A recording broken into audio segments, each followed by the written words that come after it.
Bonjour, chers amis auditeurs de Radio Courtoisie, bienvenue dans ce livre journal de géopolitique profonde en direct. Qui dit en direct dit que je remercie déjà Virginie à la technique pour la réalisation de cette émission. On est toujours content quand on la voit et quand elle est de retour le samedi matin. C'est une institution, samedi matin 9h avec Virginie de la technique. Autre institution, Patrice, qui est là aujourd'hui, donc il répondra à vos questions, chers auditeurs, sur le standard. Si vous voulez, bien sûr, vous pouvez passer par courriel électronique aussi. Je ne manquerai pas, si l'intérêt du courriel électronique, c'est d'envoyer en fait à l'invité du jour le courriel, si on n'a pas eu le temps de vous répondre en direct durant l'émission, et il pourra se faire un plaisir, c'est le cas de certains qui jouent le jeu, de vous répondre directement, ce qui est l'idéal. Bien, écoutez, on va peut-être commencer, même si pour l'instant, à part notre invité principal, que je vous présenterai dans un instant, bien personne d'autre n'est là. Oh, si, non, personne. Ah, si, quelqu'un arrive peut-être, on va voir. De toute façon, une petite et courte revue de presse pour débuter, si vous le voulez bien, chers auditeurs, ce libre journal de géopolitique profonde.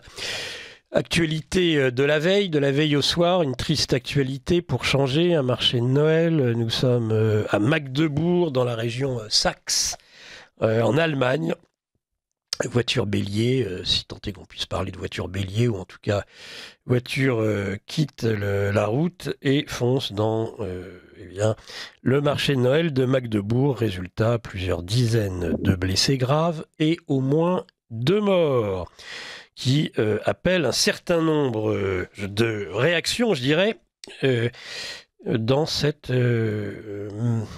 émission de géopolitique profonde. La première, c'est que je croyais qu'il n'y aurait plus d'attentats maintenant en Europe, grâce à Israël, grâce à Benjamin Netanyahou, à force de déverser des tonnes et des tonnes de mégatonnes de bombes, ou de kilotonnes si vous préférez, sur Gaza. On nous avait expliqué plus de Hamas, plus de Hezbollah, ça veut dire plus d'attentats. Plus d'attentats en Europe, merci Benjamin Netanyahou. Si on avait pu, on l'aurait même pris comme Premier ministre, tiens. Bon, ça faisait à peu près 1 an, 2 ans qu'il n'y avait plus aucun attentat en Europe. C'est reparti, les amis, c'est reparti. Évidemment que c'est reparti, surtout avec la déstabilisation de la Syrie, bien sûr. Vous savez, ces gentils djihadistes modérés dont parle monsieur Séjourné, l'ancien ministre des Affaires étrangères. Et de quel niveau, Le niveau ne cesse de monter. Vous vous rappelez l'époque où c'était des gens comme Couve de Murville, pour ceux qui ont connu à l'époque. Et puis maintenant, on a des gens comme Séjourné. Et tenez, il a pris du galon, il est maintenant vice-président de la commission de Bruxelles. C'est pas beau, tout ça? Donc déjà, pour avoir déstabilisé, on rappelle, 2015, les attentats du Bataclan, les services de renseignement syriens auxquels on ne parlait pas. Oui, on ne parle pas au boucher d'Assad, mon Dieu, mais quelle horreur. Nous avez alerté qu'entre 2 colonnes de migrants, des djihadistes syriens, irakiens, à mon œil, là, 90% de ces gens-là viennent en général d'Asie centrale. Nos gentils djihadistes modérés actuels, 80% sont des Ouzbeks. Vous savez, les mêmes, la même nationalité que l'affreux qui a tué le général Kirillov, là, il y a quelques jours, en plein centre de Moscou. On a eu un beau vivier par là-bas. Des fois, on les retrouve en France. Où là, par exemple, c'était un Saoudien. Vous voyez ? Je vais vous en parler, moi, du Saoudien. Donc, merci pour la déstabilisation de cette région. 2015 a été un excellent cru. Vous savez, les années en 5, c'est très bon, surtout pour le vin. Je crois que pour les attentats, le cru 2025, ça va être absolument magnifique. Réservez tout de suite des bouteilles d'oxygène. Donc merci pour la déstabilisation de cette région, parce que ça sera une des conséquences. Si ce n'est pas un attentat télécommandé cette fois-ci, ça le sera la prochaine fois. C'est un loup solitaire, bien évidemment.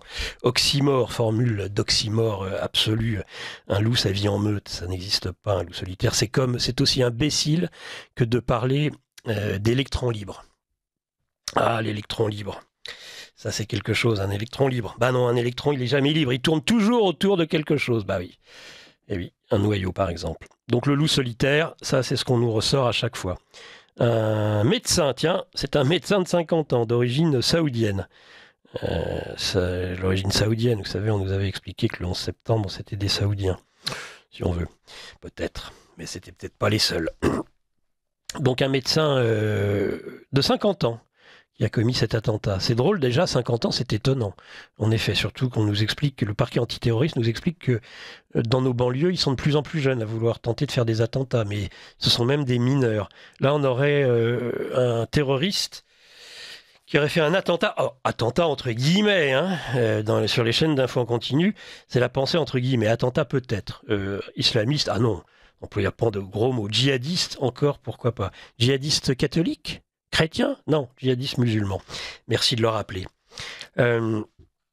Donc, oui, un médecin, c'est étonnant un médecin, normalement les médecins ils sauvent la vie, mais c'est vrai que depuis 2020, les médecins, bon, on s'est rendu compte que certains tuaient.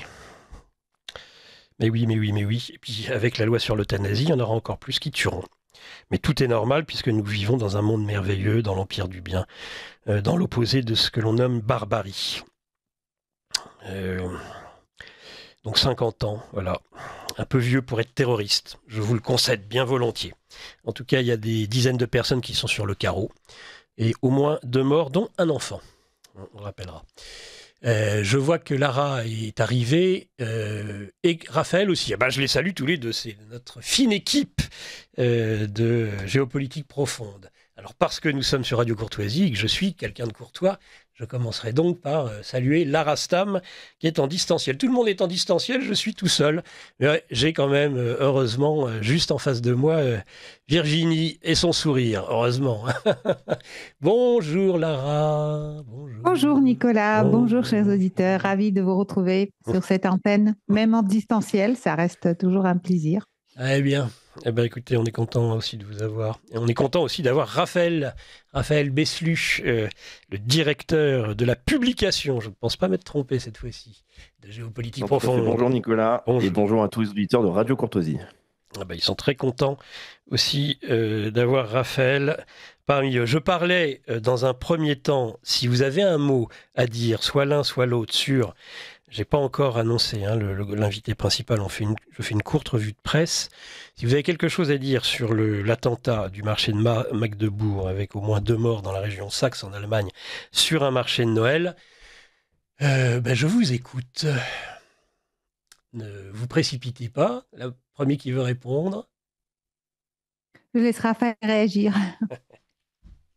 Oui, donc il y a toujours un peu le même processus aussi pendant ces périodes-là. Malheureusement, il faut se souvenir ce qui s'était passé en France aussi au marché de Noël de Strasbourg. C'est malheureusement la période où on voit de ce type d'opérations qui peuvent apparaître. La question apparaît toujours. Est-ce que c'est un radical? Est-ce que c'est un fou? Ou est-ce que ça peut être une organisation de peur différente? À une certaine échelle. Ce qui est certain, c'est que ceci explique tout à fait l'évolution actuelle politique de l'Allemagne et des partis politiques en Allemagne, notamment de l'évolution de l'AfD. Je pense que, encore une fois, avec ce qu'il s'est passé pendant toute l'année 2024 et en cette fin d'année, on doit s'attendre à une année 2025 de grande transformation, parce que ce type d'événement ne fait que confirmer le grand mouvement populaire, de la grande contraction qui arrive en Europe, et il faudra à mon avis être à l'affût pour tenter de regarder s'il ne va pas y avoir une explosion de ces types d'activités alors que les populations décident de reprendre leur destin en main. Judicieuse remarque. Lara. Oui, moi, je vais rajouter sur effectivement le fait qu'aujourd'hui, l'état de déstabilisation du Moyen-Orient étant ce qu'on appelle le Moyen-Orient au Proche-Orient, comme on veut, c'est selon la formule anglo-saxonne ou française, c'est surtout cela qui est en train de provoquer des secousses en Europe. Et je pense que 2025 va être une année très, très difficile pour les Européens. Merci Israël, merci Turquie, pour ce que vous avez fait et ce qu'on va subir, parce que nous, on n'est pas prêts et surtout, on n'a pas le droit de se défendre, je rappelle. Très bien. Merci à vous deux. Allez, on continue vite. Pour le gouvernement, y aura-t-il un gouvernement en France pour Noël? Est-ce que nous aurons ça dans les chaussons Est-ce que c'est dans la hotte du Père Noël? Dans la hotte d'Emmanuel Macron? Un gouvernement Bayrou. Alors, ce que l'on sait, c'est que ça va être un gouvernement avec Retailleau. C'est drôle, c'est le plus dur de la fausse droite qui va rejoindre le plus mou de tous les centristes. François Bayrou, c'est le seul pour le moment qui dit j'y suis. Je dis, ah ben je suis tellement content, Retailleau, on a compris. En plus, il fait le boulot. À peine a-t-il reçu le pape en Corse qu'il se précipite. On voit, il est mal rasé, il n'a pas dormi de la nuit et il est déjà à Mayotte, ce qui n'est le cas ni du président qui va attendre quelques jours pour ensuite réveillonner comme ce fut le cas hier soir, je crois, à Madagascar. Ou pas loin, avec des militaires. Et puis, par contre, ce sera sans Marc Fesneau. C'est amusant, parce que Marc Fesneau, c'est quand même le bras droit où longtemps. Alors c'est vrai qu'ils sont peut-être plus... il y a peut-être des fâcheries entre les deux. En tout cas, Marc Fesneau, qui peut-être pense à son avenir et pense qu'éventuellement le gouvernement Bayrou, c'est pire que le Titanic, préfère ne pas monter à bord. Une remarque, Lara, sur l'absence de gouvernement en France, ça devient chronique. Oui, ça devient chronique, mais surtout quand on ne veut pas admettre une défaite, le camp du centre n'a pas les moyens de régner disons, en majorité. Et selon la formule de Bruno Gollnisch, quand on coupe l'omelette par les deux bouts et qu'on essaie de faire juste avec le centre, on ne va pas y arriver. Et c'est aussi simple que ça. Donc, à mon avis, pas de gouvernement dans les chaussettes, mais qu'est-ce que ça change à notre avis? Et pas de shutdown aux États-Unis, mais en France, va-t-on savoir, Raphaël? Alors la situation pour la France, c'est-à-dire, même si on peut là maintenant nous parler d'un gouvernement qui pourrait se former, je pense que malheureusement rien ne va changer, c'est-à-dire sur le cap clair de crise et de destruction de notre pays, malheureusement, hein, j'entends bien. Même si Bayrou arrivait à former un gouvernement, je vous rappelle que le gouvernement Bayrou se forme suite à une censure du précédent gouvernement. Pour moi, il y a une boîte de Pandore qui a été ouverte, c'est-à-dire c'est une décision historique, la dernière fois ayant été en 1962. Donc il faudra observer, voir quelle peut être la réaction des parlementaires face au gouvernement qui peut être formé, qui ne pourra pas satisfaire, à mon avis, les partis politiques et encore moins les Français avec les décisions qui pourront être mises en place. Il faudra surveiller ça. La France est confrontée à une énorme crise aussi du budget. C'est-à-dire que moi, j'attends une seule chose, ce n'est pas forcément le nom des hommes politiques, mais c'est le programme de l'État français pour voir comment ils vont gérer encore et toujours la crise qu'ils ont eux-mêmes créée. On est sur la loi spéciale des finances, on a 400 000 foyers qui vont être imposables. Il y a uniquement les retraites qui sont indexées sur l'inflation. On a la loi Sapin 2, comme nous l'a rappelé un des invités que l'on a pu faire venir sur notre matinale, Nicolas, et Philippe Erlin, qui a fait une synthèse, je pense, très pertinente, c'est-à-dire expliquer que la crise actuelle, la baisse, la notation en baisse des banques françaises avec la directive BRRD qui leur permet de ponctionner l'épargne des Français en cas de faillite et pour éviter la faillite, eh bien, l'année 2025, encore une fois, va être une phase de test historique pour la France avec une fin d'année où on a eu la boîte de Pandore qui a été ouverte, c'est-à-dire une censure du gouvernement. Donc Bayrou, qui déjà est vivement critiqué, et qui est moqué. Il faut faire attention aussi à l'effet de l'épouvantail, je pense. Il ne faut pas perdre le nord sur les problématiques profondes de la France. Eh bien, on va avoir, à mon avis, de grandes surprises. Que le gouvernement soit formé en fin d'année pour Noël, ce qui n'est pas le meilleur des cadeaux pour nous, ou en début d'année 2025. On est d'accord, Raphaël. Je pense que vraiment 2025 va être une année de grand cru. C'est les années en 5, elles sont délicieuses, hein, dans le vin, dans le bordelais en particulier. Alors ça sera un grand cru, hein, réservez vos meilleures bouteilles. La justice a la main lourde en France ces derniers temps, tiens, et on peut même dire que les magistrats qui jugent vont plus loin que les réquisitions publiques. C'est le cas en particulier dans l'affaire Samuel Paty. On avait critiqué le ministère public qui n'aurait pas eu suffisamment à réclamer de sanctions pour ceux qui ont participé à cet attentat, entre guillemets, hein, BFM, hein, entre guillemets l'attentat. Il faut dire que la principale... le principal... il y a une espèce de... petit double, allez, un petit Larsen, mais je pense que ça y est, c'est réglé. Donc, évidemment, le principal coupable avait été neutralisé le soir même de cet attentat. Par contre, c'est vrai que on a, que ce soit ceux qui ont propagé, entre guillemets, la haine sur les réseaux sociaux, ont pris 12-13 ans de prison ferme. Donc, il y aura un appel, donc il y aura un procès en appel, il faut le savoir aussi. Et puis, Mazan, tous condamnés, sans aucune exception. Ça fait plaisir. Vous savez, c'est comme les prévenus dans l'affaire du Parlement européen et des attachés parlementaires et députés européens. Hein, le ministère public avait été très clair. Même vous, je n'ai rien à vous reprocher, mais je vous condamne quand même. Bon, là, c'est pareil. L'affaire Mazan, la superstar Pellico et Vengé, tous condamnés. Et vous n'avez pas intérêt à faire appel parce que sinon, ça se terminera sur la cour d'assises, tout ça. Raphaël, une réaction sur cette justice qui ne manque pas de sévérité en cette fin d'année. Oui, alors qu'il ne manque pas de sévérité, cela dépend pour qui. Je vous rappelle qu'en cette fin d'année aussi, on a eu pour la première historique, un premier président de la République qui se retrouve avec un bracelet électronique, qui est Nicolas Sarkozy. C'est vrai. Je trouve la justice bien légère face à des personnes qu'on peut considérer ouvertement comme des traîtres à la nation. Voilà. Pour l'affaire Mazan, moi je suis, on va dire, un petit peu plus perplexe. Mais je reste un peu plus froid. C'est-à-dire, je ne prends pas à la légère le fait que ce procès représente quand même un fait divers qui est un drame. C'est-à-dire des dérives de mœurs absolument catastrophiques, où là, il faut absolument condamner tout le monde. Je pense qu'il faut faire attention à la communication que l'on a autour de cette affaire. C'est très bien que des personnes qui aient participé à des activités totalement décadentes et dont du viol soient condamnées avec une peine lourde. Il faut envoyer un message là où on peut. Et ce n'est pas parce que la justice est déficiente sur de nombreux sujets, comme par exemple la punition de nos hommes politiques, ou alors de célébrités comme Pierre Palmade, qui bénéficient de protection juridique, ou en tout cas c'est ce que l'on a pu observer, parce que la peine est quand même bien légère, hein, pour avoir détruit une famille, tué un enfant. Comme les viols et les agressions de rue, d'ailleurs, je pense, Raphaël, sur lequel la justice a la main beaucoup plus légère, hein, en France. Tout à fait, tout à fait. C'est-à-dire, je pense qu'il faut vraiment faire attention à ne pas se retrouver face à l'opinion publique et sous une forme un petit peu où on se ferait critiquer, où on pourrait passer pour un ennemi, en prenant un peu trop à la légère, en voulant même un peu rire de ça. C'est-à-dire, c'est très bien que des personnes déviantes et criminelles soient condamnées, et avec une peine lourde. Point.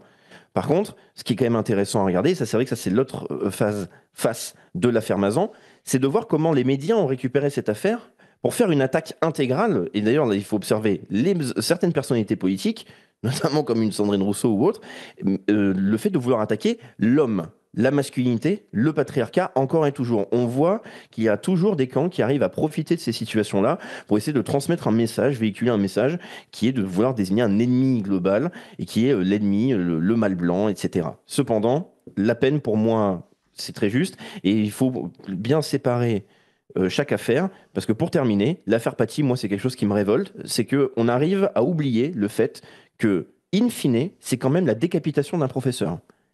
C'est la décapitation d'un professeur et on arrive à avoir de longues discussions, de longs débats ou de longs commentaires qui sont, à mon avis, pour moi, outranciers, de personnes qui souhaitent se défendre, notamment les personnes qui se retrouvent là complices dans cette affaire, de vouloir dire non mais j'ai pas fait exprès, je regrette, c'est pas vraiment de ma faute, alors qu'à la fin on se retrouve avec une personne qui a été décapitée. C'est décapité en France.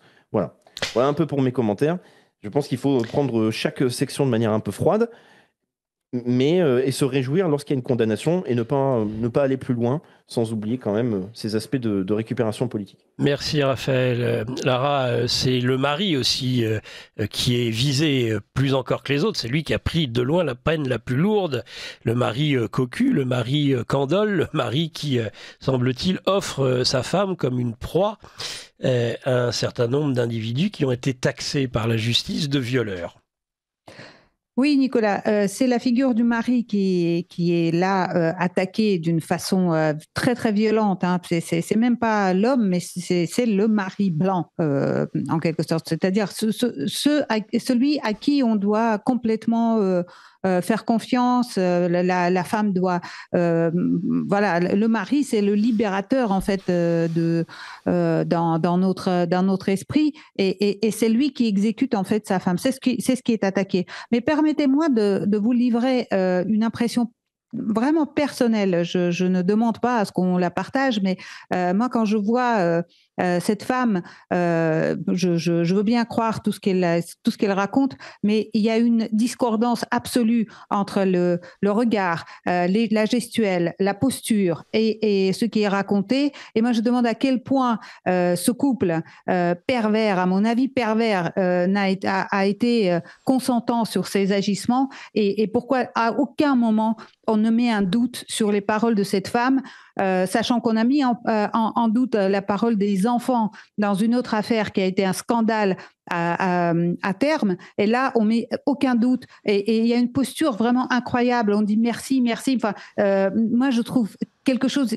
On est passé à côté de quelque chose et peut-être cette affaire n'est pas terminée. Ouais, voilà, je vous livre à titre personnel ce que je ressens parce que j'ai déjà vu les femmes abusées, j'ai déjà vu les femmes malheureuses. Je sais quelle plaie, quelle tragédie cela représente et je n'ai pas, désolée, mais je n'ai pas pour moi cette figure-là en face de moi quand je regarde les images. Ce que vous voulez dire, c'est qu'il y a des affaires de pédocriminalité dans lesquelles la parole des enfants a pu être remise en cause, c'est ça dont vous parlez. Voilà, demandons à notre ancien ministre de la Justice qui a réussi à discréditer la parole des enfants sur des faits qui étaient filmés, avérés, etc.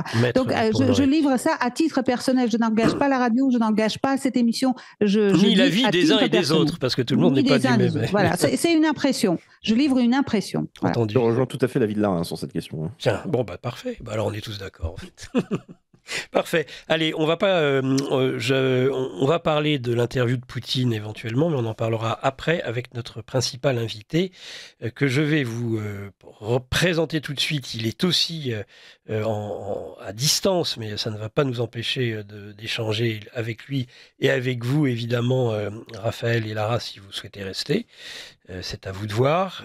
En tout cas, pour Raphaël, je sais qu'il reste. Lara, c'est à vous de voir si vous restez ou pas.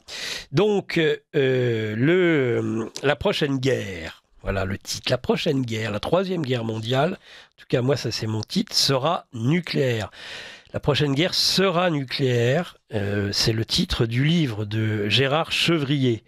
L'auteur nous dit que contrairement à ce qu'on nous raconte, ce ne sera pas nécessairement la fin du monde.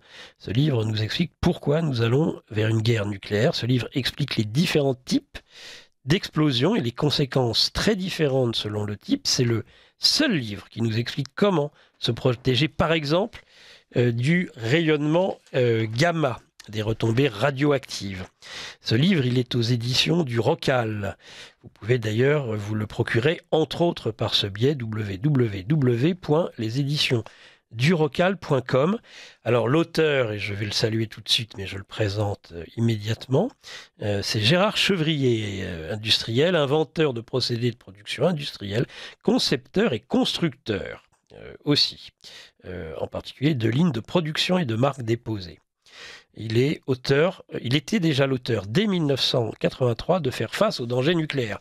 On va dire que c'est un expert, un spécialiste du sujet, à la fois du nucléaire et puis en matière plus géopolitique et géostratégique, de risque de guerre nucléaire. Donc là, on sera principalement sur la guerre nucléaire, non pas le nucléaire civil, mais principalement le nucléaire militaire, je pense. Bonjour Gérard Chevrier et bienvenue sur Radio Courtoisie dans ce libre journal de géopolitique profonde. Bonjour Monsieur Stocker, vous m'entendez ? Je vous entends très bien. Et moi, est-ce que vous m'entendez ? Parfaitement, très bien, oui. Formidable. Vous êtes déjà venu sur Radio Courtoisie, Gérard Chevrier ? Alors, je suis venu sur Radio Courtoisie, effectivement, un dimanche midi. Oui. J'étais invité, c'était uniquement la radio, ça n'était pas télévisé, ça n'était pas sur une vidéo. Et on a fait l'émission d'1 heure avec un monsieur qui fait l'émission une fois par mois, qui m'avait invité. Le nom m'échappe, mais ça me reviendra. En tout cas, c'est un ingénieur des mines et avec quelqu'un avec qui j'ai eu le plaisir de déjeuner après l'émission. Nous avons fait quelque chose, je crois, d'intéressant au niveau de l'information. Oui. C'est une tradition sur Radio Courtoisie, non seulement l'expertise des patrons d'émission, le fait qu'on retienne plus le nom des invités parce qu'on cherche à s'effacer derrière nos invités, et puis la bonne tradition aussi, souvent, et un dimanche midi, c'eût été dommage de ne pas y satisfaire, qui est de terminer par un bon déjeuner. Eh bien écoutez, ça sera normalement mon cas aussi ce midi.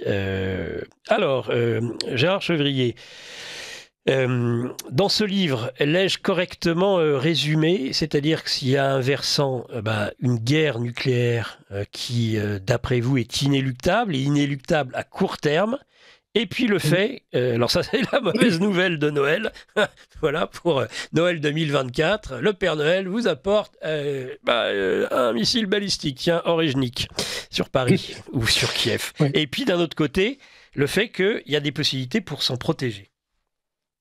Oui, alors justement, à ce propos, je voudrais dire que je vais aller tout de suite. Moi, ce qui m'intéresse, c'est d'apporter des informations qui permettraient aux gens, aux personnes, dans le cas où ça arriverait, de pouvoir sauver leur famille. Et donc, il faut bien comprendre une chose, c'est que si, par exemple, la guerre nucléaire éclate, elle sera principalement en Europe, puisque ce sera les bases militaires américaines qui seront visées et qui seront détruites par les missiles Oreshnik, Zircon et Kinjal. Et Kinjal, missile qui a déjà fait ses preuves, Kinjal, au niveau de la destruction des bunkers. Et alors, à ce propos, je voudrais dire que si cela arrive, comme je le suppose, moi j'ai situé une probabilité de 8 sur 10 à la fin du mois de février 2025. Ah oui, 8 sur 10, février 2025, c'est précis. Hein. Voilà. Il y aura en Suisse moins de 1% de victimes dans la population, moins de 1%. Et en France, nous dépasserons les 30% de victimes parce que rien n'a été fait, qu'il n'y a bien sûr aucun abri, mais surtout qu'il n'y a eu aucune information sur ces questions. Les gens sont maintenus dans l'ignorance et c'est à un niveau que vous n'imaginez même pas. Vous avez par exemple en France 2500 casernes de pompiers. Oui. Eh bien, à l'exception de celles qui sont à côté des centrales nucléaires civiles, il n'y a dans les casernes de pompiers en France aucun compteur GGR. Vous voyez, aucun. Donc, les pompiers ne sont pas en mesure de savoir s'il y a de la radioactivité ou pas. Et donc, il faut s'imaginer que, d'abord, on va replacer un petit peu le contexte qui pourrait arriver. Les gens l'ignorent, mais il y a deux types d'explosions, parce que tout le monde est resté sur le principe de Hiroshima et Nagasaki, qui étaient des explosions à basse altitude, des explosions qui ont eu lieu à 450 mètres de hauteur avec une petite puissance. Ça, ce type d'explosion est destiné à tuer des personnes humaines, voyez, c'est-à-dire qu'elles soient civiles ou militaires. Parce que maintenant, on emploie souvent le terme de bombe tactique. Alors effectivement, sur le champ de bataille, vous avez par exemple une brigade qui est concentrée dans une région, eh bien on fait exploser une bombe de 20 kilotonnes à 400 ou 500 mètres d'altitude, et à ce moment-là, vous tuez les 5000 personnes qui composent la brigade. Ça, c'est une possibilité. Ensuite, pour les populations civiles, on peut utiliser des puissances beaucoup plus grosses. Ça peut aller de 1 mégatonne à 5 mégatonnes, mais ce ne sera pas cette situation dans laquelle nous allons être confrontés. Ça, ce sont les explosions à basse altitude. Les explosions à basse altitude tuent par leur effet direct, mais il n'y a pas de retombées radioactives. Vous voyez, très rapidement, à Hiroshima, à Nagasaki, on a pu réorganiser la vie après 3 semaines. Vous voyez, donc, en ce qui concerne l'autre type d'explosion, qui, elle, va vraiment nous concerner, ce sont la destruction des bases militaires. Alors, pour détruire des bases militaires, on ne fait pas des explosions à basse altitude, on fait des explosions au sol. Ou dans le sol. Vous voyez, mais les effets dans le sol ou au sol sont à peu près les mêmes. Donc, une explosion au sol, on va prendre un exemple, puisque toutes les chiffres que je donne dans le livre « La prochaine guerre sera nucléaire » sont des chiffres qui sont connus. Il y a eu sur notre planète, depuis 1945, plus de 2400 explosions nucléaires réelles, voyez, que l'on a baptisées essais nucléaires. Ce ne sont pas des essais sur le plan du volume ou de la puissance, ce sont de vraies explosions, mais qui servent effectivement d'essais pour analyser les températures, le souffle, l'effet du rayonnement, etc. Et donc 2400 depuis 1945, la première a eu lieu, vous savez, dans le désert du Nouveau-Mexique, quelques semaines avant Hiroshima. Mmh. Et donc, on sait très bien de quoi on parle. Et donc, on va prendre une puissance de 1 mégatonne. Et 1 mégatonne, ça vous creuse un cratère, donc un trou, qui fait 300 mètres de diamètre, 60 à 90 mètres de profondeur. Et alors, c'est cette quantité de matériaux, de pierres, de terre, de béton, de ferraille qui vont être propulsés à 4000 mètres d'altitude et qui sont hautement radioactifs. Parce que là, il ne s'agit pas d'une centrale nucléaire pour fabriquer de l'électricité comme à Tchernobyl, où là, l'uranium est enrichi à 6%. En ce qui concerne les bombes, l'uranium est enrichi à 92%, ouais. Et bien sûr, il dégage un niveau de rayonnement gamma qui est énorme. Et donc, ce que les gens ignorent, c'est que des explosions qui vont se produire, par exemple, sur les bases américaines en Allemagne. En Allemagne, il y en a 8, voyez, qui ne sont pas très loin de la frontière française. En Belgique, il y en a 2. Il y en a une importante aux Pays-Bas et il y en a 3 en Angleterre. Eh bien, si ces bases sont détruites par des explosions au sol, elles vont propulser à peu près à 400 km d'altitude des énormes quantités de terre. Il faut penser qu'un mégatonne, c'est à peu près 2 millions de mètres cubes qui sont propulsés en altitude. C'est énorme. Une partie de cette terre va retomber dans un rayon de 10 km et le reste va être porté par le vent. Et donc, les gens disposent à partir de ce moment-là, selon la distance à laquelle ils se trouvent des explosions, ils disposent d'une demi-heure, 1 heure, 3 heures, 4 heures pour se protéger. Vous voyez ? Et donc, c'est ça qu'il faut expliquer aux gens. Et après, il faut savoir qu'est-ce que l'on va faire pour sauver sa famille. Eh bien, dans les heures qui vont suivre et qui vont suivre l'arrivée du nuage, dans l'heure qui suit, on va atteindre un niveau de rayonnement gamma qui sera maximum. Et donc, ce sera un rayonnement qui est mortel, qui traverse des murs de 20 ou 40 cm d'épaisseur et qui vous traverse le corps. Et donc, qui détruit les globules blancs de l'organisme. Et donc, à partir d'un certain niveau, d'un nombre de rades que vous avez accumulé, eh bien, vous pouvez mourir en quelques heures ou en quelques jours. Voilà. Donc, il faut se protéger absolument de ce rayonnement gamma. Alors, imaginons, vous êtes dans la région parisienne, et puis les explosions ont eu lieu derrière la frontière en Belgique, puisque c'est pas très loin. Là aussi, les bases en Belgique sont pas très loin. Vous allez disposer, selon la vitesse du vent, selon l'orientation du vent, probablement entre 4 et 5 heures pour vous rendre dans un abri. Parce qu'après, Gérard Chevrier, au bout de 4-5 heures, c'est le temps que met le nuage radioactif pour se propager et arriver, par exemple, dans la région francilienne, c'est ça ? C'est à peu près ça, si vous voulez. Il faut calculer qu'en altitude, vous allez avoir... Alors, bien sûr, ça dépend de la vitesse du vent. Et le nuage, la forme du nuage sera en fonction, justement, de la vitesse du vent.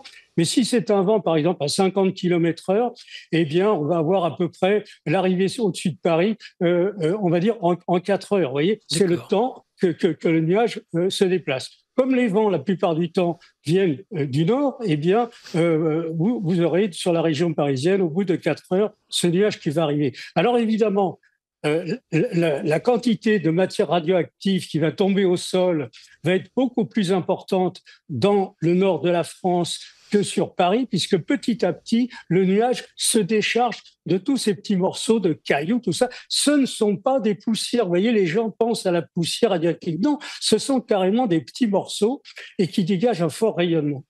Et donc, quand ce nuage va arriver au-dessus de Paris, c'est-à-dire que là, vous avez disposé de 4 heures. Qu'est-ce qu'il faut faire pendant ces 4 heures? Parce qu'il ne faut pas attendre 4 heures pour aller se mettre à l'abri.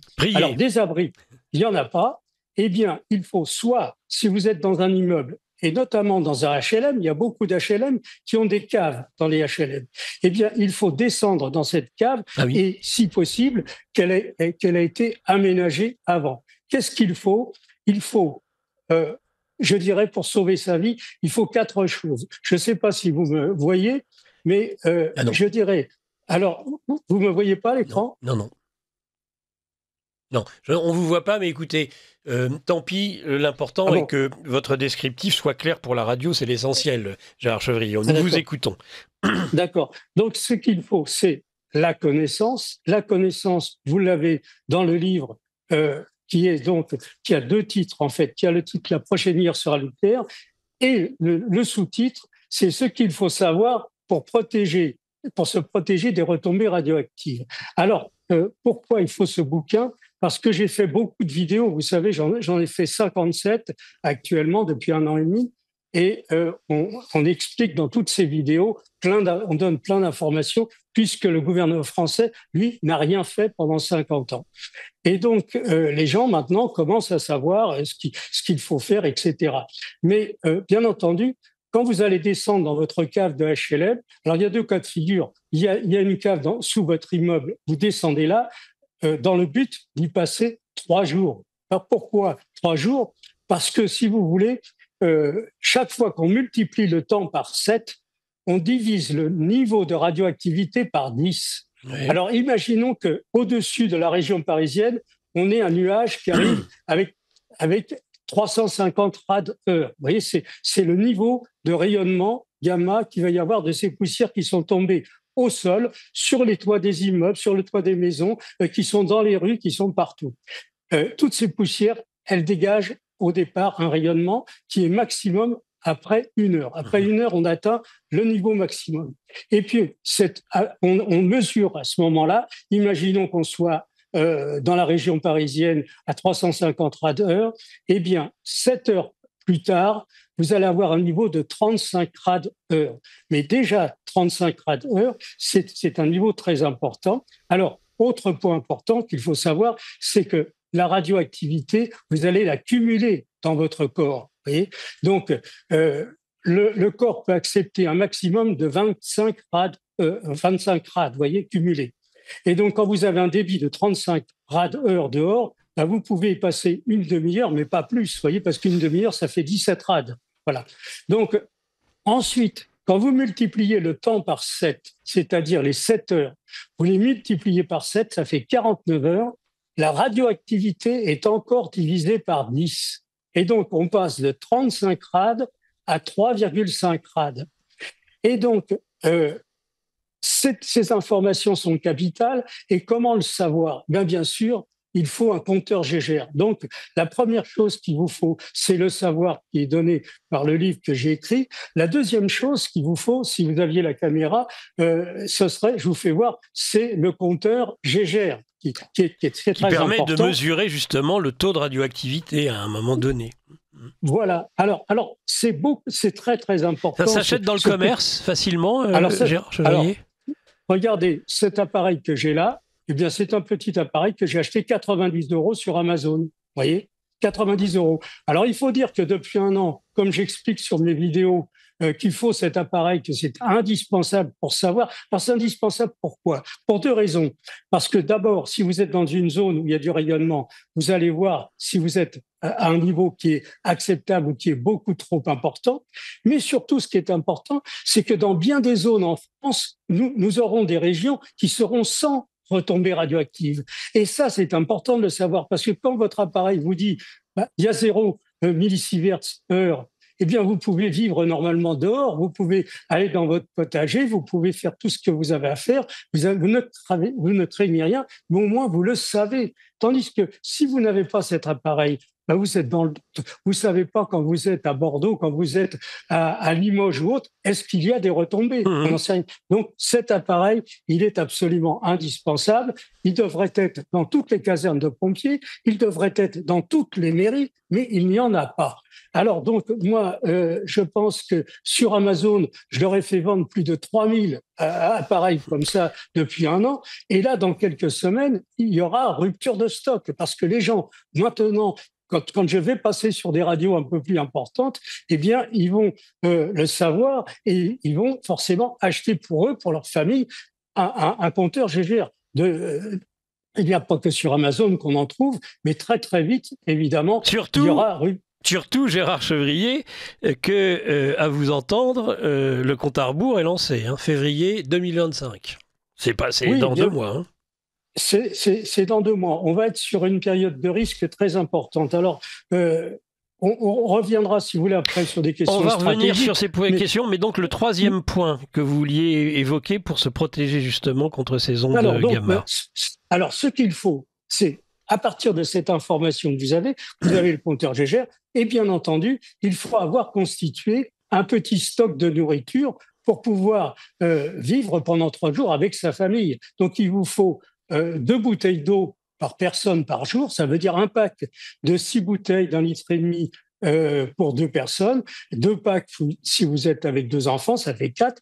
Il vous faut des biscuits, c'est-à-dire des gâteaux secs qui vous permettront de manger, des fruits secs comme des noisettes et des amandes, 500 grammes, un petit sac, vous voyez, un petit sac à dos qui vous permet d'avoir de quoi survivre pendant 3 jours, le temps que la radioactivité soit divisée par 100 pour pouvoir ressortir, faire ses courses ou quelque chose pendant peut-être 10 minutes. Ensuite, on est donc au ce stade à 56e heure, on a donc 49 heures multipliées par 7, c'est-à-dire 2 jours.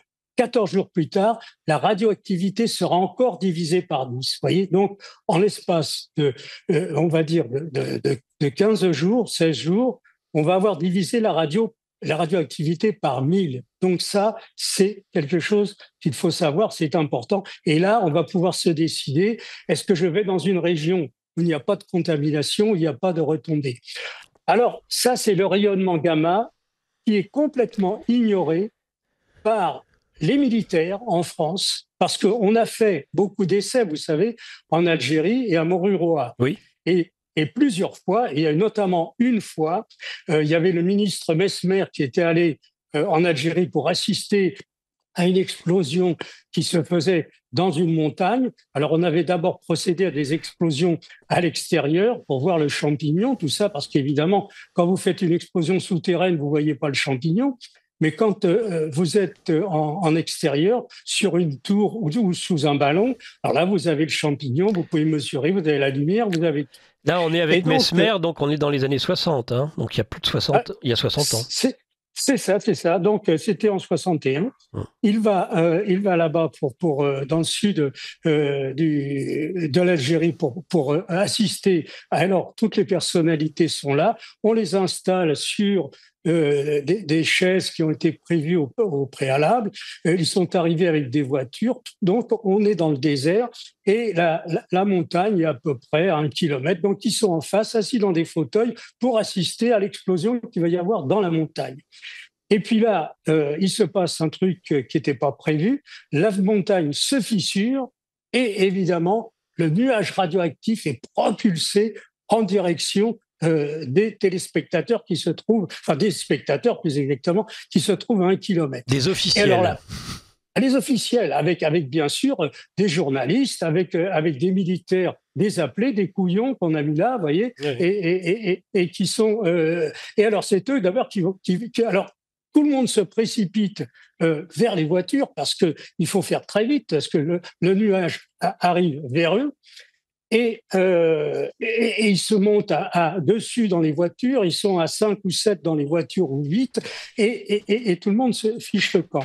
Et puis, les appelés vont être là pour récupérer le matériel, tout ça, et le soir, on rentre à la caserne, et là, on les passe, si vous voulez, au détecteur de radioactivité. On leur fait passer des douches et tout ce qu'il faut, et finalement, ils sont décontaminés parce que ce que les gens toujours penser à la contamination externe et la contamination interne. Mais ils ignorent que le rayonnement gamma c'est pas une question de poussière qu'on respire ou autre. Le rayonnement gamma, ils l'ont perçu quand la montagne s'est fondue. Et donc, tous les appelés qui étaient présents vont avoir des cancers, vont avoir des trucs comme ça, parce qu'ils sont restés, en réalité, ils sont restés 1 heure ou 2 sur place pour débarrasser le matériel et tout, et les autres ont foutu le camp dans les 5 minutes qui ont suivi. Vous voyez ? Donc, ça, c'est le niveau d'ignorance. Le contre-exemple de ce que vous avez dit auparavant. Alors donc, ce que je vous disais, c'est ce qu'il faut également, je vous fais voir, c'est les filtres anti-Covid. Anti-Covid ? Oui, le filtre, si vous voulez, pour qu'on utilise, qu'on nous a imposé à mettre sur notre nez, qui était probablement un masque. Voilà, le masque. Parce que je ne vous vois pas, en fait. D'accord. D'accord. Moi, je vous vois bien. Tant mieux. Alors, si vous voulez, pourquoi ce filtre ? Parce que ça suffit amplement pour éviter d'inhaler des poussières radioactives dans les poumons et dans la gorge. Le masque anti-Covid filtre des molécules qui étaient 100 fois plus petites que les poussières radioactives. Alors souvent, dans les commentaires, j'ai des gens qui me disent « mais on va être dans une cave, mais il faut que ce soit hermétique, etc. » Alors non, pas forcément, parce qu'il faut de l'air aussi pour respirer. Alors pourquoi je parle de ce masque ? Parce qu'il y a beaucoup de gens qui n'ont pas de cave. Et donc, il faut qu'ils sachent qu'ils peuvent aller dans les parkings souterrains. Oui. Vous voyez, les parkings souterrains constituent pour les 3 ou 5 ou 15 premiers jours un abri idéal contre le rayonnement gamma. Et les stations de métro ? Alors, les stations de métro, bien entendu. Oui. Mais moi, je conseillerais plutôt aux personnes d'aller dans un parking de quartier.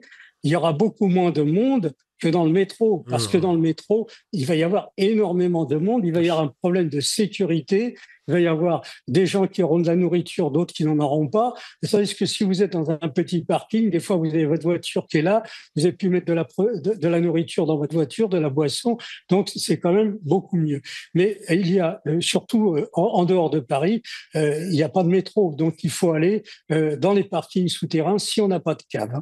Donc voilà un petit peu les informations que je voulais donner en ce qui concerne. Oui. Non, en ce qui concerne l'aspect protection, qui me paraît vraiment très, très important. Eh bien, écoutez, merci Gérard Chevrier. Je rappelle évidemment que vous êtes l'invité principal de ce libre journal de géopolitique profonde. Votre livre aux éditions du Rocal, les éditions du Rocal, avec www.com en un seul mot, DUROQUAL, et le livre « La prochaine guerre sera nucléaire ». On se retrouve, cher Gérard Chevrier, tout de suite après ce petit bobino et les questions des auditeurs. Chers auditeurs, pour le marathon du don, et même dans le studio, on a le... Vous voyez, hop, on a aussi, et d'ailleurs il y a eu des donateurs, patrons d'émission, invités. Et c'est attention, pour ceux qui ne parlent pas correctement le français, le cochon, et on en a un plus gros, mais là je ne vais pas le soulever. Il est bien lourd parce qu'il est bien dodu, parce qu'il mange trop sur Radio Courtoisie, la radio de la francophonie. Qu'est-ce que c'est que ça ? Pourquoi y a-t-il autant de pièces et de billets ? C'est que beaucoup trop de franglais. On fait attention, en tout cas, sur Géopolitique Profonde. On est content de vous voir maintenant, Gérard Chevrier. C'est bien mieux comme ça pour l'exercice et sa démonstration. Bien sûr. Alors, vous avez aussi Raphaël qui est là, donc qui va pouvoir maintenant se mêler à la conversation. Avant de passer la parole parce qu'il vous connaît bien, Raphaël Beslu, donc notre directeur de la publication. Quelques questions. Alors, je garde pour la fin, pour la bonne bouche, les commentaires, félicitations, remarques sur la revue de presse. Alors ça, j'en gratifierai Lara et Raphaël tout à l'heure, mais on terminera là-dessus. Et donc, les auditeurs, comment survivre plusieurs jours dans sa cave ? Que faut-il stocker ? Stocker, nous dit cette auditrice. Oui, alors il faut très peu de choses en fait pour passer 3-4 jours dans une cave. Comme je vous l'ai dit, il faut à peu près 1,5 litre d'eau par jour par personne. Et puis un petit peu de nourriture. Alors de la nourriture qu'on ne peut pas faire cuire, je conseille des biscuits qui sont des biscuits de céréales, des fruits secs comme des abricots secs, des dattes, des noisettes et des amandes. Alors, on a besoin de très peu de choses. On a besoin peut-être pour 4 personnes 1 kilo d'amandes, 1 kilo de noisettes et puis 1 kilo de dattes et d'abricots secs. Et puis quelques paquets de gâteaux, et on passe facilement 4 jours, le temps que la radioactivité dehors diminue. Hein. Parce que il faut bien savoir que les gens qui vont rester dehors dans l'ignorance, selon le niveau de radioactivité qu'il y aura au départ, eh bien, ils mourront soit le soir même, soit dans les 8 jours qui suivent. Vous voyez, et donc, c'est important d'aller directement dans une cave, parce que j'ai donné, vous savez que j'ai donné des tableaux, notamment sur géopolitique profonde. J'ai écrit actuellement 4 articles. Le premier a été diffusé sur le numéro d'octobre, dans lequel je donne beaucoup de dessins et d'informations. Alors, vous avez, par exemple, sur celui d'octobre, là, je peux vous le faire voir, il y avait ce dessin qui faisait voir ce que creuse une bombe de 1 mégatonne. Ouais, c'est lourd. Ouais. Ici, la frappe est au sol. Hein. La frappe est au sol, et donc là, la frappe qui est au sol, elle creuse. Et voici, par exemple, la carte que vous avez publiée sur votre géopolitique profonde du mois de novembre, puisque j'ai fait un article important sur le mois de novembre également. Sur celui d'octobre, il y avait 5 pages, ou 7 pages, je sais plus, et sur celui-ci, je crois qu'il y avait 4 ou 5 pages. Qu'est-ce qui représente des frappes sur des bases américaines et les conséquences sur le territoire français, non ? Exactement. C'est-à-dire que là, je disais dans l'article du mois de novembre que notre force de dissuasion ne nous protège en rien, puisqu'on pourrait très bien subir les conséquences d'une attaque qui se déroulerait en Allemagne, en Belgique et en Angleterre, sans que notre territoire ne soit visé ou touché. Et à ce moment-là, on n'aurait donc aucune raison d'envoyer des bombes. Vous voyez ? Eh bien, quand le territoire français n'est pas touché, par des cibles, vous avez tous les nuages qui arrivent sur la région parisienne et qui vont tuer. Là, dans cette hypothèse-là, vous avez entre 10 et 15 millions de morts. Ah bon ? Vous voyez ? Ah oui. Alors qu'il n'y aurait eu aucune frappe sur le territoire national. Aucune frappe sur le territoire national. Et regardez bien cette carte, vous avez entre 10 et 15 millions de morts. C'est terrible. Hein. Et alors là, c'est le deuxième tableau qui figure sur géopolitique profonde du mois de novembre, c'est celui dans lequel nos cibles qui se trouvent en France. Oui. Merci Macron, et merci l'OTAN, merci Sarkozy. Voilà, nos cibles militaires. À ce moment-là, on est dans un scénario à 30 millions de morts. Vous voyez, non pas dans la journée, mais sur un délai de 3 semaines. Alors, vous avez par exemple, il faut le savoir, qu'en France, nous avons des cibles qui sont déjà cartographiées, répertoriées, et dont le programme est fait sur les missiles russes. Hein. Alors, il y a 3 bases en France qui stockent nos armes nucléaires. Hein. Je ne sais pas si vous me suivez. Il y a une petite ville qui s'appelle Avorde, qui est à 60 km au nord de Châteauroux. Un petit village qui s'appelle Valduc, à 50 de kilomètres de Dijon au nord. Il y a une autre base qui s'appelle Istres et qui est à 50 km de Marseille. Oui. Dans ces 3 sites sont stockés environ 240 têtes nucléaires, c'est-à-dire, on va dire 80 à Avorde, 80 à Valduc et 80 à Istres, pour faire simple. Eh bien entendu, ces endroits, je vais vous les faire voir sur la carte. Ils sont là, sur la carte. Et donc, les Russes les ont. Ouais. Ils sont répertoriés. Le programme est déjà fait sur les missiles pour détruire ces sites-là. Vous comprenez bien que les Russes, ce qu'ils veulent, c'est détruire aussi bien les bases militaires américaines en Europe que les bases militaires françaises qui représentent une menace pour eux. Bien sûr. Ils ne vont pas tirer sur la population civile, ils s'en fichent complètement. Ils n'ont jamais, au cours des 3 années de guerre qu'il y a eu en Ukraine, ils n'ont pas cherché à détruire la population civile ukrainienne. Ils ont toujours cherché à tuer des militaires et à détruire des bases militaires. Alors, ensuite, il y a... Gérard Chevrier, je vais vous interrompre, je vous en suis désolé, pour d'abord poser les questions des auditeurs et permettre aussi à Raphaël et éventuellement à Lara de vous interroger. Donc je demanderai des questions relativement courtes, en tout cas moi je vais m'y astreindre, et des réponses qui, si elles étaient courtes, nous permettraient d'en poser un certain nombre. Je voudrais juste terminer. Bon, bah, ça prend 15 secondes. Il y a donc ces trois sites sur lesquels sont les stocks nucléaires, mais il y a également des antennes, et ce qu'on appelle les antennes very low frequency. Les relais, les antennes relais, oui. Alors, non, pas des antennes relais, pas du tout. Des antennes very low frequency, c'est-à-dire c'est elles qui envoient les messages à nos sous-marins. Ouais. C'est elles qui vont envoyer l'ordre à nos sous-marins qui se trouvent dans le Pacifique, qui se trouvent dans l'Atlantique ou en mer Baltique, etc. Vous en avez même près de Maule, dans le 78, c'est des grandes antennes comme ça. Et il y en a tout le long, je suppose. Hein. Non, je vais vous dire, il n'y en a que 5 en France. Oui. Il n'y en a que 5 en France. Je vais vous donner les sites. Allez-y. René, à 30 km de Châteauroux, les plus grandes antennes. La principale fait 357 mètres de hauteur, elle est plus haute que la Tour Eiffel. Il y en a 13 sur ce site, sur un diamètre de 2 km.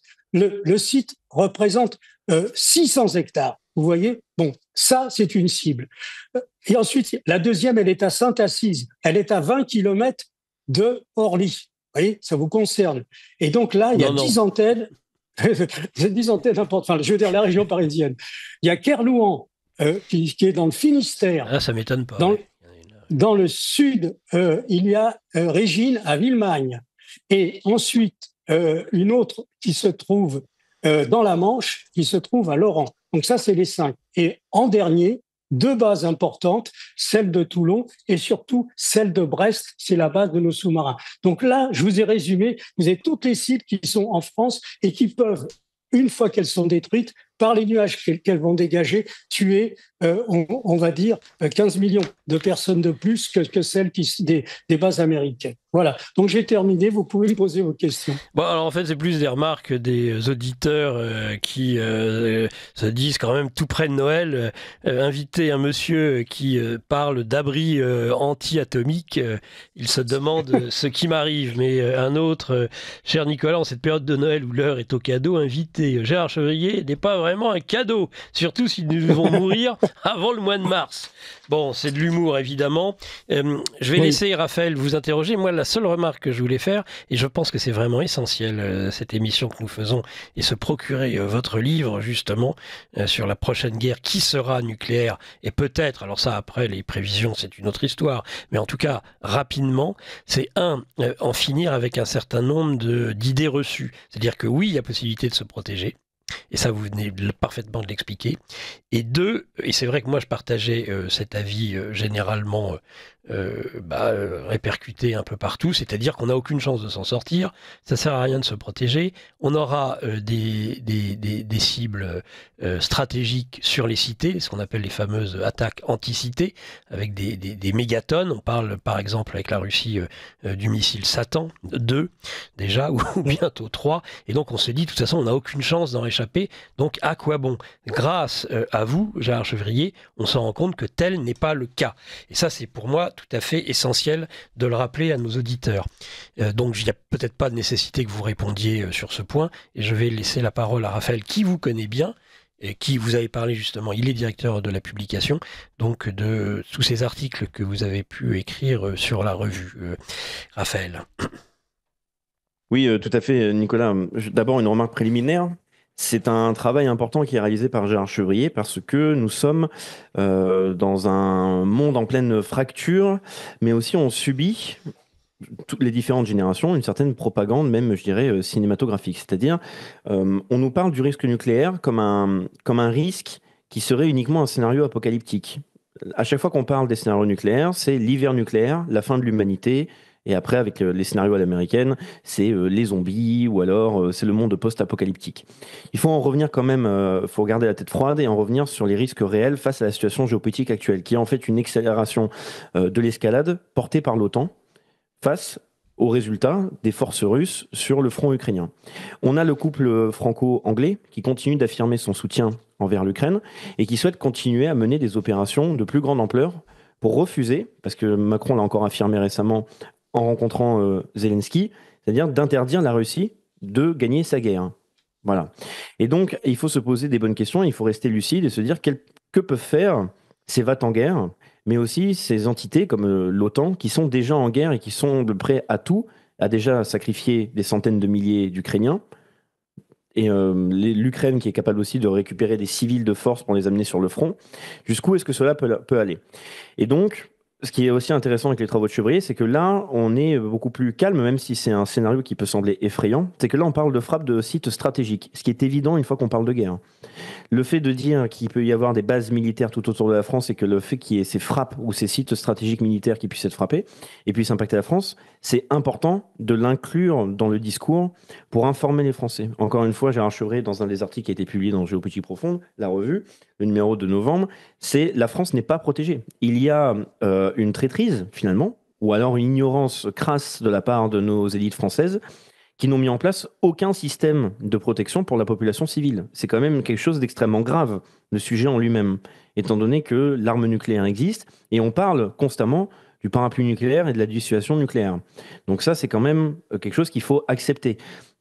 C'est sûr que lorsqu'on parle d'une date comme février, qui pourrait être une date avec une très haute probabilité d'attaque nucléaire, eh bien, il ne faut pas sombrer dans la panique, mais il faut s'informer parce qu'il y a une absence totale d'information. Car comme je l'ai dit, on le balaye d'un revers de la main à cause de la propagande générale. Et moi, je cible principalement la propagande cinématographique, mais il y en a d'autres. Hein, c'est-à-dire de vouloir nous faire croire que face à cette situation de guerre sur le front, l'Occident est tout puissant, l'Occident peut tenir, mais pourtant il faut être cohérent. On a Emmanuel Macron qui nous rappelle constamment que la guerre est sur le sol européen, que la guerre est aux portes de Paris presque. C'est-à-dire, il dit c'est qu'à quelques kilomètres de Paris. Donc ça, c'est quand même vraiment important. La question que j'aurais à poser à Gérard Chevrier, on a pu en discuter tous les deux lors de chroniques qu'on a pu faire sur d'autres formats, sur notre chaîne, c'est en fait, encore une fois, de pouvoir, non pas relativiser, mais d'être clair sur les scénarios potentiels. S'il y avait des risques de guerre nucléaire, c'est-à-dire d'attaque nucléaire, combien de temps cela prendrait?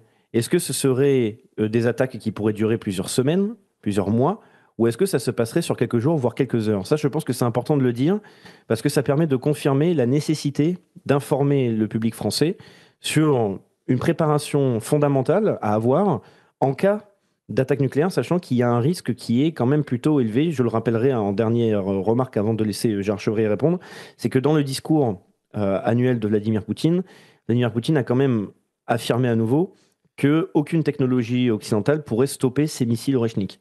Donc là, il y a quand même des messages qui sont envoyés. Ça fait des jeux de ping-pong, mais ce jeu de ping-pong est dans un cadre où il y a l'escalade des tensions qui continuent. Gérard Chevrier, si vous voulez bien répondre, ensuite une question de Lara Stam, je crois. Oui, alors il faut voir pourquoi il y aurait une guerre nucléaire.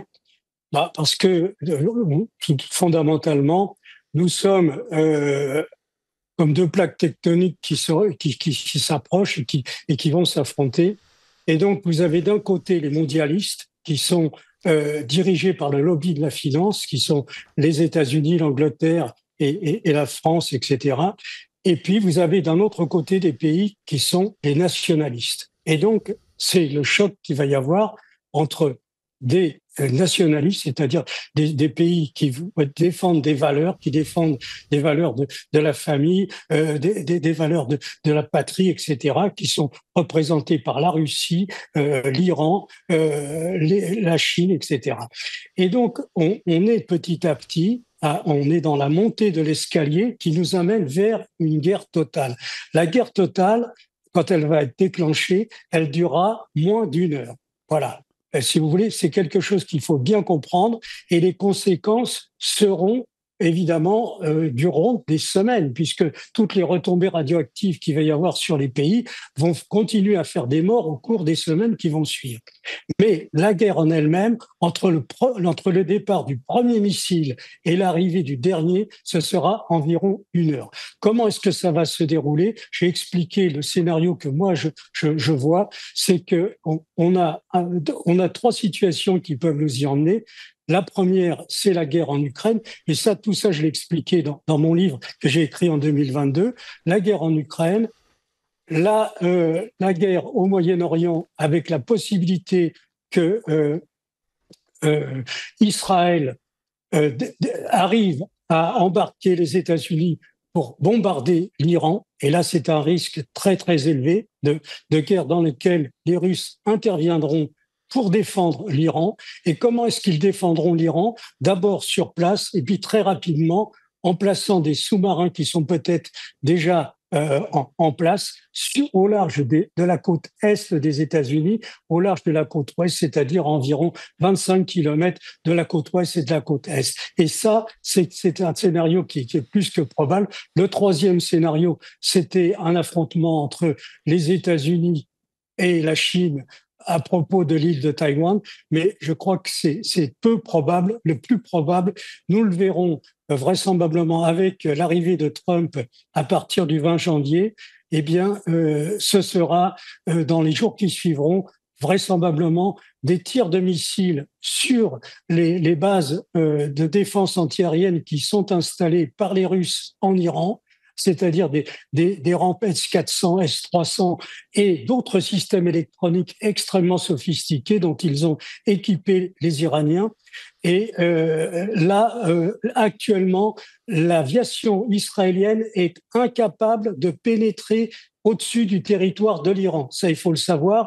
Et donc, le rideau qu'ils ont placé tout à la périphérie de l'Iran protège un rideau de systèmes électroniques qui s'introduit dans les radars des avions, empêche les avions de pénétrer au-dessus du territoire de l'Iran. Donc, ce sera des missiles qui partiront très probablement depuis la flotte américaine qui se trouve en mer d'Oman et dans l'océan Indien, peut-être également renforcée par la flotte qui se trouve, les 2 porte-avions qui sont en Méditerranée et les autres navires qui sont autour de ces porte-avions. Et donc, le but de ces missiles, ça va être de détruire le système de protection S-400 qu'il y a en Iran. Et là, je crois qu'on aura une réplique des Iraniens qui enverront des missiles sur les bateaux américains. Et après, la suite, eh bien, ce sera la dernière marche à monter. Je pense qu'on verra ça vraisemblablement en février. Joyeux Noël, chers auditeurs de Radio Courtoisie. Lara. Nicolas, oui, je voulais intervenir à plusieurs titres. Déjà, expliquer à nos auditeurs que malheureusement, Noël n'empêche pas une réflexion, justement, et la récente conférence de presse de Vladimir Poutine nous livre un petit peu les éléments de tension qui existent aujourd'hui dans le monde. Et c'est pas la Russie qui était à la manœuvre. Malheureusement, la Russie subit, et elle ne fait que montrer des dents pour empêcher en fait toute action. Un deuxième élément sur lequel je voulais absolument intervenir, c'est que grâce à Gérard Chevrier, on a les clés de compréhension de l'attitude de nos dirigeants. C'est-à-dire que eux pensent ils seront à l'abri parce qu'ils ont des éléments pour se prémunir en cas d'attaque et ils savent comment faire. Donc Gérard Chevrier nous livre cette possibilité et explique la légèreté de nos gouvernants actuels qui abordent en fait la Russie avec des véhémences tout à fait inappropriées. Ça, c'est première chose. C'est encore une fois, ça montre à quel point nos gouvernants ne pensent pas à nous et sont détachés et que eux, ils savent se prémunir, donc ils vont être à l'abri. C'est ce qu'on comprend après les exposés de Gérard Chevrier. Moi, je rappelle que je suis née en URSS et dans les écoles en URSS, dans toutes les infirmeries, il y avait toujours des pastilles de iode. J'ai une question justement pour Gérard Chevrier sur ces pastilles de iode. Est-ce que, c'est efficace? Est-ce que, 2, on a des stocks nécessaires ou c'est comme les masques, on va se retrouver sans rien le moment venu? Encore une fois, quels sont encore d'autres éléments qui peuvent nous permettre de préparer en quelque sorte notre survie, parce que tout le monde le sait effectivement que la guerre nucléaire, c'est l'apocalypse pour une majorité, mais pas la totalité de l'humanité. Mais celle qui va survivre, peut-être, va envier ceux qui ne vont pas survivre. Donc, il faut le rappeler aussi. Beaucoup de questions d'auditeurs très pratiques que je vous soumettrai ensuite, Gérard Chevrier. Vous pouvez répondre. Oui, alors, vous avez raison de dire que nos dirigeants sont vraiment irresponsables et se moquent complètement de la population civile.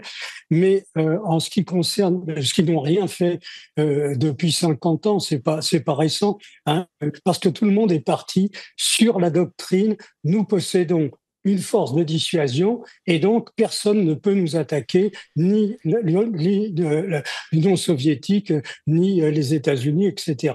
Mais en réalité, c'était vrai dans les années 60, ça n'est plus vrai du tout parce que les missiles ont complètement révolutionné la façon de faire la guerre et c'est ça que les gens n'ont pas compris. C'est-à-dire que depuis les années 90, il y a des progrès énormes qui ont été faits sur le plan des armes transportées par des missiles. Les missiles sont devenus tellement importants, les missiles et les drones, que donc maintenant, eh bien, toute la stratégie qui consistait à dire nous avons une force de dissuasion, c'était comme, si vous voulez, le mur que nous avions à la frontière allemande. Les Allemands ne pourront pas la franchir, la ligne Maginot. Eh bien, maintenant, avec les missiles, tout ça est à plat. Alors, en ce qui concerne l'iode, oui, ça peut être efficace pour des toutes petites doses, si vous voulez, quand on est on a été irradié pendant quelques minutes, on a traversé un village où il y avait du rayonnement, on va prendre quelques pastilles d'iode et ça va nous éviter que la radioactivité se fixe sur une partie de l'organisme et donc de développer un cancer à long terme. Mais ça, on n'en est pas du tout là, si vous voulez. Quand il va y avoir la guerre, c'est des doses qui sont tellement élevées que c'est pratiquement mettre un sparadrap sur une jambe de bois. Quand on est sur des rayonnements de 500 ou 700 rad-heure, c'est pas une pastille d'iode qui va vous protéger. Donc ça, c'est un truc. Autre point, vous avez récemment la Suède qui, elle, possède des abris pour toute sa population civile, la Finlande également, d'autres pays, que la Suisse, ils ont plus d'abris que d'habitants. En Suisse, sous chaque maison, sous chaque immeuble, il y a un abri NBC, nucléaire, bactériologique, chimique. Alors, là, ces gens-là ont publié récemment un document qui a fait parler un peu nos députés. Vous voyez, il y a marqué qu'ils ont publié un document « Que faire en cas de crise ou de guerre ?» Alors là aussi, c'est l'Union européenne, donc c'est la langue de bois. Parce que ce document, quand on le regarde, comment il est fait, c'est nettement en cas de guerre nucléaire. Mais on ne prononce pas le nom. On ne dit pas guerre nucléaire. On dit voilà, mettez-vous, descendez dans les abris, préparez votre stock de nourriture, etc. Mais on ne parle pas parce que vous comprenez, dans l'Union européenne, il y a certains pays qui sont équipés en abri et d'autres qui n'en ont pas. La Belgique n'en a pas, la France n'en a pas. Donc, c'est la langue de bois, on ne parle pas. Mais surtout, le point important, il y a eu quelques députés qui se sont réveillés, parce que moi, ça fait des années que je porte ce message pour dire il faut informer les gens, il faut que les gens comprennent que c'est pas la fin du monde, que l'on peut s'en sortir. Et alors, là, il y a eu quelques députés qui ont dit oui, mais les Suédois, les Finlandais, au Danemark, on publie des documents, et nous, que faire? Où sont nos abris? Alors oui, où sont nos abris? Il n'y en a pas. Mais les abris ne servent à rien si vous n'avez pas l'information, si vous ne savez pas ce qu'il faut faire, si vous ne comprenez pas quelle est la différence entre une explosion conventionnelle et une explosion nucléaire. Donc il faut d'abord et avant tout informer la population civile. Alors moi je rappelle, Gérard Chevrier, que la raison première du fait que nous ne sommes pas protégés, c'est que nous sommes, contrairement aux pays que vous avez précédemment cités, une puissance nucléaire et que l'idéologie, et je sais bien que c'est une idéologie, mais il faut la rappeler quand même, de la France, de l'État français, c'est de dire notre territoire est sanctuarisé et de toute façon, personne, et c'est la théorie de la dissuasion, ne nous attaquera parce qu'ils subiront à ce moment-là des conséquences tellement lourdes qu'ils n'oseront jamais. C'est aussi ça, il faut quand même rappeler pourquoi certains pays, entre guillemets, c'est la mode de la pensée entre guillemets, petit pays, pour ne choquer personne, détiennent ont ce genre de réaction, parce qu'ils considèrent que eux, ils ne sont pas protégés par une force nucléaire, ni même par un parapluie nucléaire, parce qu'ils ne sont pas totalement naïfs. Nos amis suédois, danois, Gérard Chevrier, ils savent très bien que si demain ils sont frappés, ce n'est certainement pas les Américains qui viendront leur offrir un parapluie nucléaire. Oui, alors le parapluie nucléaire, si vous voulez, ça n'existe pas. Parce qu'en Russie, c'est le pays qui est le plus armé dans le monde. Il possède plus de 6600 têtes nucléaires. Et ça n'empêche qu'ils ont fait depuis 40 ans des abris pour toute la population civile en Russie. Donc, alors vous comprenez, à partir du moment, il faut savoir qu'à l'origine, à l'époque du général de Gaulle, lorsque la France a commencé à vouloir s'équiper d'une arme nucléaire, il y avait seulement 3 pays qui la possédaient, les États-Unis, l'Union soviétique et l'Angleterre. Et donc, l'Union soviétique a d'abord dit, pas question que la France s'équipe d'un armement nucléaire. Et donc, il y a eu des discussions, il y a eu des négociations. Et l'Union soviétique a accepté que la France se dote de l'arme nucléaire sous une condition, c'est qu'elle ne protège pas sa population civile pour rester vulnérable à des frappes qui viendraient de l'Union soviétique. Dans les négociations qui ont eu lieu, la France a obtenu que l'Union soviétique ne se protège pas également, ne protège pas sa population civile, qu'elle ait le droit de protéger seulement Moscou. C'est ce qui était convenu à l'origine, c'est ce qui a été signé. Mais depuis, l'Union soviétique a protégé toute sa population et l'Union soviétique est devenue la Russie et la Russie n'est plus engagée du tout par les obligations qu'avait prises l'Union soviétique. Donc ça, si vous voulez, ça ne tient pas. On peut être un pays qui possède l'arme nucléaire et la Russie possède l'arme nucléaire. Elle est la première puissance nucléaire dans le monde et elle a construit des abris non seulement en Russie, mais dans tous les pays du bloc de l'Est, puisque en Allemagne de l'Est, il y avait des abris. Très bien, la réponse est très claire. Merci Gérard Chevrier. Je relance une dernière fois, il reste que 10 minutes et j'ai beaucoup de questions d'auditeurs. Raphaël et éventuellement Lara. Raphaël ? Oui, un commentaire très rapide sur cette dissuasion nucléaire. Ça aussi, c'est un rappel qu'a fait Gérard Chevrier dans la revue.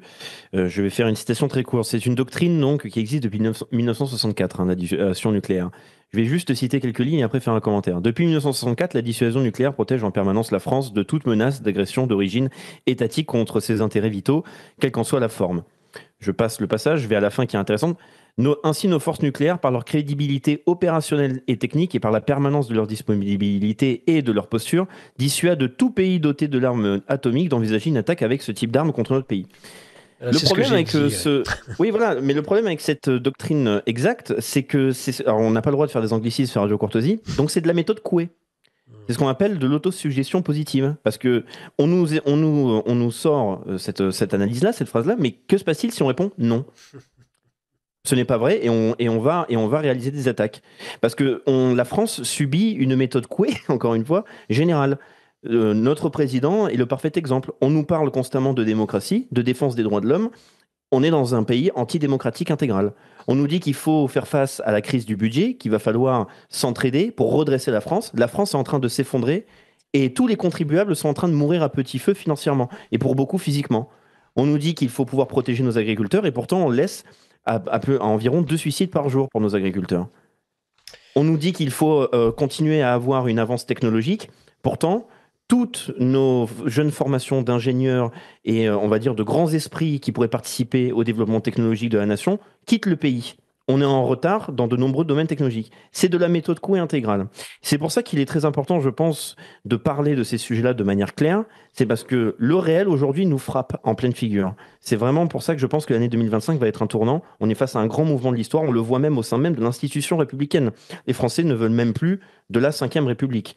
Mais c'est ça sur tous les plans. On le voit en Europe de l'Est, il y a un grand soulèvement des nations face à toute cette méthode Coué globale, c'est-à-dire cette promesse qui est en plus plutôt un ordre un ordre de propagande, c'est tout va bien se passer dans le meilleur des mondes, c'est absolument faux. Et pour ça, encore une fois, il faut être cohérent. Nous avons notre président qui nous explique constamment que nous sommes en guerre et que la guerre est à nos portes. Donc si nous sommes en guerre et que la guerre est à nos portes, normalement, nous devrions être cohérents à l'échelle citoyenne mais aussi étatique, c'est-à-dire être prêts à faire face à tous les scénarios. Et je pense qu'avec les arguments donnés par Gérard Chevrier, que ce soit pour la situation au Moyen-Orient, la situation aussi en Ukraine, c'est qu'on est face à une escalade intégrale des tensions et avec déjà une montagne de morts. Une montagne de morts. Et à chaque fois qu'il y a des morts, on a les lignes qui s'étendent de front et qui se rapprochent de chez nous. Et quand ces lignes se rapprochent, est-ce qu'on en arrive avec une élite politique qui décide d'ouvrir des négociations? Non.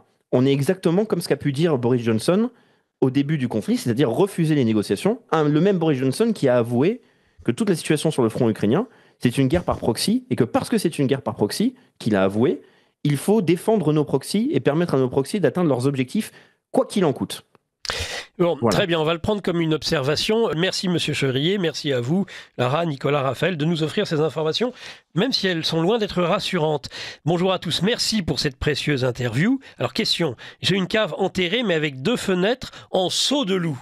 J'espère que tout le monde sait ce que ça veut dire. Que faire pour que ces fenêtres deviennent des barrières à radiation si nous devons nous y réfugier? Merci infiniment pour votre réponse. Très courtoisement, Janine. Alors, en ce qui concerne justement, c'est un petit soupirail, ça n'est pas très important. Ce qu'il faut savoir, c'est que si vous avez par exemple ce soupirail qui se trouve à une hauteur de 1,90 m, eh bien, il suffit de se coucher dans l'angle du mur dessous et vous n'avez pas de rayonnement gamma. Vous voyez, le rayonnement gamma, certes, va passer à travers le soupirail, mais très peu, parce que il faudrait qu'on fasse d'autres émissions, c'est la quantité de poussière et d'éléments radioactifs qui sont sur le sol, sur 1, 2, 3, 10 hectares, qui émettent le rayonnement. Et quand vous avez un petit rayonnement par un soupirail, c'est dérisoire, mais surtout, ça va passer au-dessus des personnes généralement. Et donc, il ne faut pas chercher à faire un abri qui va être complètement hermétique. Je conseille plutôt aux personnes de mettre un trémie, si vous voulez, un treillis comme on fait pour vous savez, les légumes, pour empêcher les mouches de passer, pour que les poussières ne rentrent pas, mais que l'air puisse passer. C'est ça qui est important. Ah, justement, vous avez une auditrice qui dit ça, les caves pour survivre. Mais par exemple, les caves dans mon immeuble ont des grilles d'aération en rate des trottoirs. Si on les bouche en supposant que l'on puisse empêcher les particules, comment pouvons-nous respirer? Il faut mettre un tissu devant, mais surtout pas les boucher. Il faut laisser passer l'air, mais les poussières ne passeront pas. Voilà. Très bien. L'absence de protection contre une guerre nucléaire, c'est comme l'ouragan à Mayotte qui devait passer au nord de l'archipel. L'État préfère toujours que les populations soient prises en panique. Monsieur Chevrier, bonjour. Noël 2024 sera-t-il notre dernier? Si je comprends bien, nous habitons des maisons individuelles, nous n'avons donc aucune chance de nous en sortir. Pas de cave, bien que la cave ne semble pas la panacée à une telle guerre. J'ai déjà ma boîte de pilules d'iode, un début, point d'interrogation, un rayon d'action Alors, question, un rayon d'action des émissions de la bombe. Elle dit, je vais passer un mauvais dimanche. Bon. Est-ce qu'il y a un rayon d'action? Ça, vous l'avez. Ça, c'est dans les revues de géopolitique profonde. Absolument. Et puis aussi dans le livre, j'explique le nuage, comment il se déplace, comment il perd de son intensité. Bonjour, est-ce que les feuilles de plomb utilisées pour se protéger des rayons X seraient efficaces? Pas du tout. Il faudrait des épaisseurs telles que... Alors justement, dans le livre, et pour juste donner l'exemple, si vous voulez, 80 cm de béton divise le rayonnement par 1000 et 1,40 m par 10 000. Il faut une épaisseur de mur de 1,40 m pour diviser. Donc, pour empêcher le rayonnement gamma, il faut être absolument sous le niveau du sol. D'accord. Alors, une auditrice... Les parkings sont très très bien. Les parkings, vous l'avez dit, ça, oui, au début de l'émission. Oui. Les parkings, c'est très bien. Une auditrice, il y aura une attaque sous faux drapeau pour provoquer cette guerre. Les anglo-saxons, l'Amérique et ses néoconservateurs. Merci, chère auditrice. Bon, ça, je le termine. Il reste quoi? Allez, 2 minutes. S'il y a une dernière réaction avant, parce qu'il y a beaucoup d'autres questions, mais je vous les transmettrai. Gérard Chevrier, est-ce qu'il y a encore quelque chose que vous souhaitez dire, Gérard, peut-être pour conclure? Non, je pense qu'effectivement, ce n'est pas la période pour parler de ce sujet, mais si vous voulez, il faut savoir qu'on a un risque qui est très élevé pour le mois de février. Donc, je crois que on n'a pas le choix. Il faut en parler maintenant. Il vaut mieux en parler maintenant que de ne pas en parler du tout. Absolument. Michel Dumas, qui nous gratifie toujours d'un excellent mot d'esprit pour la fin. Ce Gérard Chevrier nous fait devenir chèvre, courant vers le néant bien plus vite qu'un lièvre. Qui veut sauver sa vie? Je plains qui a la fièvre du salut sans Jésus, qu'avec foi loue mes lèvres. C'est l'humour de notre auditeur. Pour mes complices, bonjour, merci pour vos émissions, merci aussi pour la qualité de vos intervenants et l'apport des nuances qui révèlent des esprits affûtés et précieux. Cette auditrice, mon bonjour amical à Virginie, l'institution de l'émission, et à Patrice, toujours bonjour. Lara, Nicolas, Raphaël, c'est bonjour avant mes questions de béotienne. Une réflexion au sujet de l'attentat du médecin assassin. Nous n'avons plus de médecins, du souci à se faire, un peu quand même, puisque ce sont eux qui vont remplacer les nôtres. Mazan, Paty, pourquoi ne parle-t-on jamais du prêtre assassiné dans son église? C'était pour nous souhaiter une bonne émission. Merci à Lara pour sa position courageuse, nous dit cet auditeur cette auditrice sur l'affaire Mazan. Je partage absolument ses doutes, mais on ne peut émettre un positionnement sur ce sujet sous peine d'être lynché. Il reste quelques secondes. Alors je rappelle que c'est une idée de cadeau, je suis bien désolé de vous le dire, chers auditeurs, mais la prochaine guerre sera nucléaire les éditions du Rocal, et son auteur, c'était notre invité aujourd'hui dans ce libre journal de géopolitique profonde, à savoir Gérard Chevrier, que nous remercions beaucoup. Et joyeuses fêtes de Noël à nos auditeurs, surtout. Voilà. Malgré cette émission un peu alarmante, mais nécessaire. C'est pas parce qu'on se cache que la vérité va pas nous rattraper.